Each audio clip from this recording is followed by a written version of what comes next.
हाँ जी बेटे हम इस वीडियो च ਜਿਹੜਾ ਨੈਕਸਟ ਮੈਥਡ ਕਰਾਉਣ ਲੱਗੇ ਆ ਉਹ ਆਪਾਂ ਕਰਾਉਣ ਲੱਗੇ ਆ ਮੈਥਡ ਨੰਬਰ 4 ਉਹ ਹੈਗਾ net present value method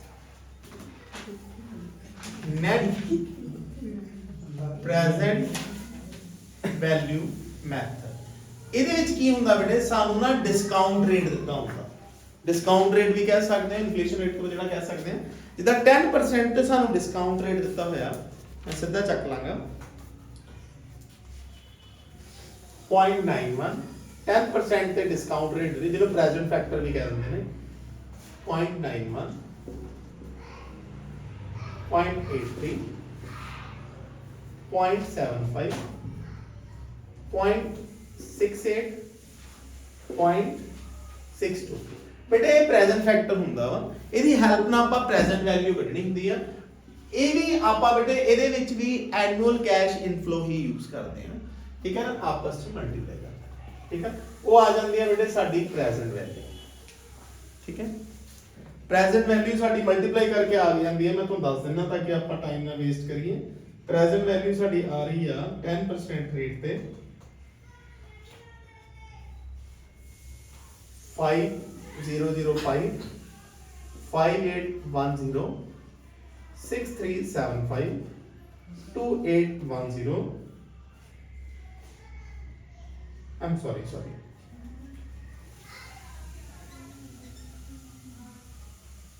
here yeah 5096 7470 6750 6120 2564 ठीक है बेटा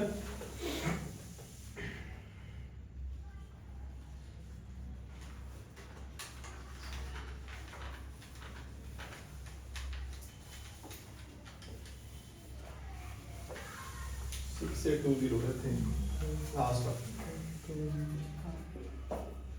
ये आ गई 32,265 साडी प्रेजेंट समझ आ गया कि नहीं मैं कुछ नहीं कीता ਜਿਹੜੇ ਐਨੂਅਲ ਕੈਸ਼ ਇਨਫਲੋ ਸੀਗੇ ਪ੍ਰੈਜ਼ੈਂਟ ਫੈਕਟਰ ਉਹਨੂੰ 10% ਤੇ ਵੀ ਦਿੱਤਾ ਹੋਇਆ 14% ਤੇ ਵੀ ਲੇਕਿਨ ਇੱਥੇ 10% ਹੀ ਯੂਜ਼ ਹੋਇਆ ਕਿਉਂਕਿ 14% ਹੈ ਜਿਹੜਾ ਉਹਨਾਂ ਨੇ ਦੂਜੇ ਮੈਥਡ ਕਰਕੇ ਦਿੱਤਾ ਹੋਇਆ ਦੋ ਦਿੱਤੇ ਹੋਏ ਤਾਂ ਮੈਂ ਪ੍ਰੈਜ਼ੈਂਟ ਵੈਲਿਊ ਕੱਢ ਲਈ ਇੱਥੇ ਤੱਕ ਡਾਊਟ ਤਾਂ ਨਹੀਂ ਹੈਗਾ ਹੁਣ ਮੈਂ ਨੈਟ ਪ੍ਰੈਜ਼ੈਂਟ ਵੈਲਿਊ ਕਿਵੇਂ ਕੱਢਣੀ ਹੈ ਜਿਹੜੀ ਮੇਰੀ ਪ੍ਰੈਜ਼ੈਂਟ ਵੈਲਿਊ ਆ 32,256 ਇਹਦੇ ਚੋਂ ਆਪਾਂ ਮਾਈਨਸ ਕਰ ਦੇਣੀ ਆ ਕਾਸਟ ਆਫ ਇਨਵੈਸਟਮੈਂਟ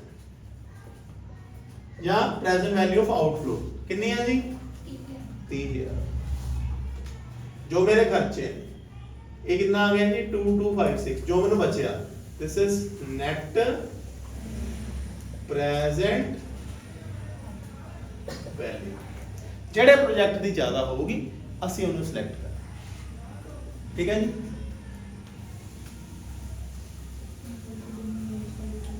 नेक्स्ट है जी नेक्स्ट मेथड जो मेथड नंबर 5 है वो है जी प्रॉफिटेबिलिटी इंडेक्स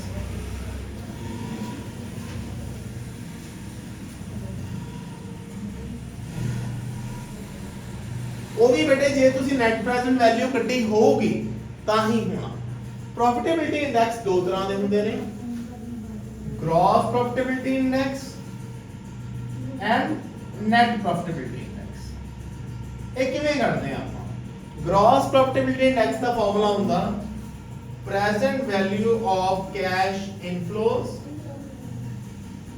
ਓਵਰ ਇਨਵੈਸਟਮੈਂਟ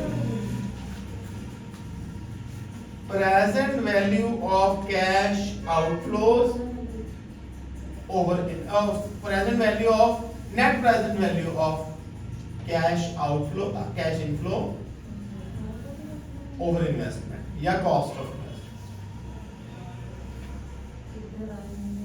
हाँ जी present value of cash inflows कितनी आई है इतनी 32,256 divided by 30,000 इधर कितनी आई है net present value 2256 divided by 30,000 ठीक है बेटा आ सीगा ਤੁਹਾਡਾ ਮੈਥਡ ਨੰਬਰ 5 ਪਤਾ ਲੱਗ ਗਿਆ ਮੈਂ ਕੀਤਾ ਜੀ ਪਹਿਲਾਂ ਆ ਪ੍ਰੈਜ਼ੈਂਟ ਵੈਲਿਊ ਨੂੰ ਮੈਂ ਕਾਸਟ ਆਫ ਇਨਵੈਸਟਮੈਂਟ ਨਾਲ ਡਿਵਾਈਡ ਕਰਤਾ ਫਿਰ ਨੈਟ ਪ੍ਰੈਜ਼ੈਂਟ ਵੈਲਿਊ ਨੂੰ ਮੈਂ ਕਾਸਟ ਆਫ ਇਨਵੈਸਟਮੈਂਟ ਨਾਲ ਡਿਵਾਈਡ ਇਹ ਜਿਹੜੇ ਪ੍ਰੋਜੈਕਟ ਦੇ ਜ਼ਿਆਦਾ ਹੋਣਗੇ ਇੰਡੈਕਸ ਉਹਨੂੰ ਆਪਾਂ ਸਿਲੈਕਟ ਕਰਨਾ ਸਮਝ ਆਇਆ ਕਿ ਨਹੀਂ ਕਿ ਪਹਿਲਾਂ ਮੈਂ ਟੋਟਲ ਵੈਲਿਊ ਨੂੰ ਕਾਸਟ ਆਫ ਇਨਵੈਸਟਮੈਂਟ ਨਾਲ ਡਿਵਾਈਡ ਕੀਤਾ ਫਿਰ ਮੈਂ net present cost of investment is it clear to you और नॉट? ठीक है जी। हुण ਜਿਹੜਾ मैं ਤੁਹਾਨੂੰ एक मैथड छड़ाया सी जो कि इंप्रूवमेंट ਦਾ ਪਾਰਟ ਸੀਗਾ, डिस्काउंटेड पेबैक।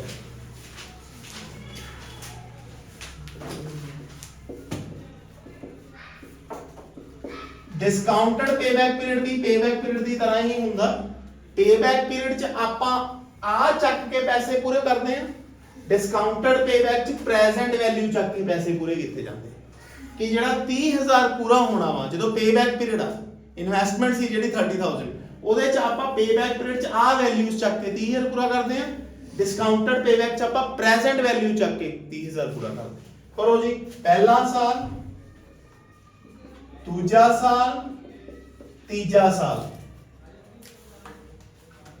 5096 7470 6750 6120। 4 साल मतलब पूरे लगने हैं। पंजवां साल आ जेड़ा वो कितना लगना? 4 साल पूरे प्लस जेड़ा पंजवां साल आ 4564 over 6820।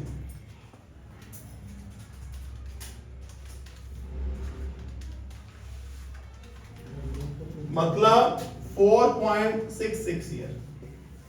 डिस्काउंटेड पेबैक इतना निकलता। कीता मैं 30,000 ही पूरा वा कि मेरा 30,000 कितने सालां च पूरा हो रहा है, लेकिन जो आप डिस्काउंटेड पेबैक की गल करते हैं तो 30,000 प्रेजेंट वैल्यू ना देखते हैं, जो आप सिंपल पेबैक पीरियड की गल करते हैं उदों आप 30,000 एनुअल कैश इनफ्लो ना देखते हैं। ठीक है बेटा, क्लियर हो गया।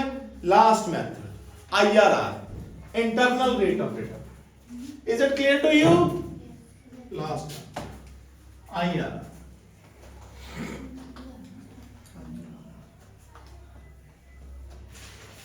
इंटरनल रेट ऑफ रिटर्न बेटे की हुंदा? ਇਹ ਉਹ ਰੇਟ ਹੁੰਦਾ ਵਾ ਜਿਹਦੇ ਵਿੱਚ ਸਾਡੇ ਇਨਫਲੋ ਤੇ ਆਊਟਫਲੋ ਦੋਨੋਂ ਕੀ ਹੁੰਦੇ ਨੇ? ਬਰਾਬਰ ਹੁੰਦੇ ਨੇ, ਜ਼ੀਰੋ ਹੁੰਦੇ ਨੇ। ਇਹਦੇ 'ਚ ਸਾਨੂੰ ਬੇਟੇ ਦੋ ਰੇਟਸ ਦਿੱਤੇ ਹੁੰਦੇ ਨੇ ਜਿਹਦਾ ਤੇ ਅਸੀਂ ਨੈਟ ਪ੍ਰੈਜ਼ੈਂਟ ਵੈਲਿਊ ਕੱਢਣੀ ਹੁੰਦੀ ਹੈ। 10% ਤੇ ਅਸੀਂ ਕੱਢੀ ਹੋਈ ਹੈ ਨੈਟ ਪ੍ਰੈਜ਼ੈਂਟ ਵੈਲਿਊ, ਇੱਥੇ ਮੈਂ ਕੱਢ ਦਿੰਨਾ ਦੁਬਾਰਾ। ਇਨਵੈਸਟਮੈਂਟ ਹੈਗੀ ਹੈ ਮੇਰੀ 30,000, ਨੈਟ ਪ੍ਰੈਜ਼ੈਂਟ ਵੈਲਿਊ ਮੇਰੀ 10% ਤੇ ਆਈ ਸੀ 2256 ਰੁਪਏ। ਏਦਾਂ ਹੀ ਹੁਣ ਮੈਨੂੰ ਇੱਕ ਰੇਟ ਹੋਰ ਦਿੱਤਾ ਹੋਇਆ 14%। मैं 14% ਤੇ ਵੀ ਨੈਟ ਪ੍ਰੈਜ਼ੈਂਟ ਵੈਲਿਊ ਕੱਢਣੀ ਹੈ। ਸੇਮ ਤਰੀਕੇ ਨਾਲ ਮੇਰੇ ਐਨੂਅਲ ਕੈਸ਼ ਇਨਫਲੋ ਕਿੰਨੇ ਨੇ? 5600। ਤੁਸੀਂ ਸੇਮ ਟੇਬਲ 'ਚ ਹੀ ਕੱਢਣੀ ਆ। ਮੈਂ ਵੀ ਫਿਰ ਦੁਬਾਰਾ ਕਾਹਤੋਂ ਲਿਖਣਾ? ਐਨੂਅਲ ਕੈਸ਼ ਇਨਫਲੋ ਤਾਂ ਲਿਖੇ ਹੀ ਹੋਏ ਨੇ, ਪ੍ਰੈਜ਼ੈਂਟ ਫੈਕਟਰ ਮੈਂ ਲਿਖ ਲੈਣਾ 14% ਜਿਹੜਾ ਦਿੱਤਾ ਹੋਇਆ, ਫਿਰ ਉਹਦੇ ਹਿਸਾਬ ਨਾਲ ਮੈਂ ਪ੍ਰੈਜ਼ੈਂਟ ਵੈਲਿਊ ਕੱਢ ਲੈਣਾ। ਰਿਪੀਟ, ਸੇਮ ਪ੍ਰੋਸੈਸ ਰਿਪੀਟ ਕਰਨਾ, ਬਸ ਹੁਣ 14% ਤੇ ਕਰਨਾ। 0.88 0.77 0.67 0.59 0.52। ਜਦੋਂ प्रेजेंट वैल्यू ਨਾਲ ਮਲਟੀਪਲਾਈ ਕਰਕੇ ਲਿਖੋਗੇ ਤਾਂ ਕੀ ਆਏਗਾ ਤੁਹਾਡਾ?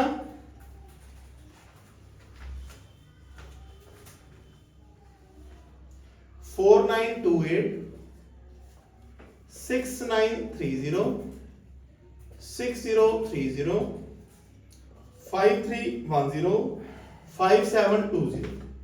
प्रेजेंट वैल्यू आ जाएगी जी थोड़ी 28,918। बट थोड़ी इन्वेस्टमेंट कितनी है? 30,000 दी।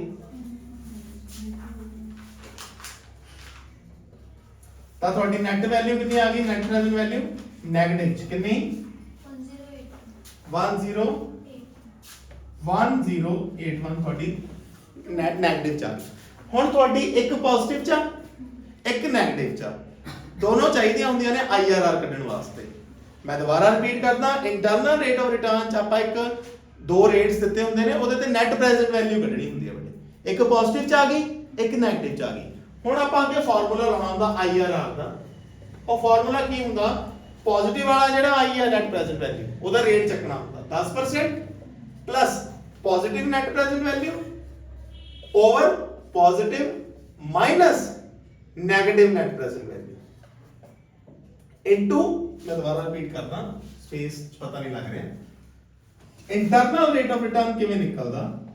पॉजिटिव नेट प्रेजेंट वैल्यू का रेट या हाईएस्ट नेट प्रेजेंट वैल्यू का रेट प्लस पॉजिटिव या highest net present value over positive minus negative into difference in rate 14 minus 10।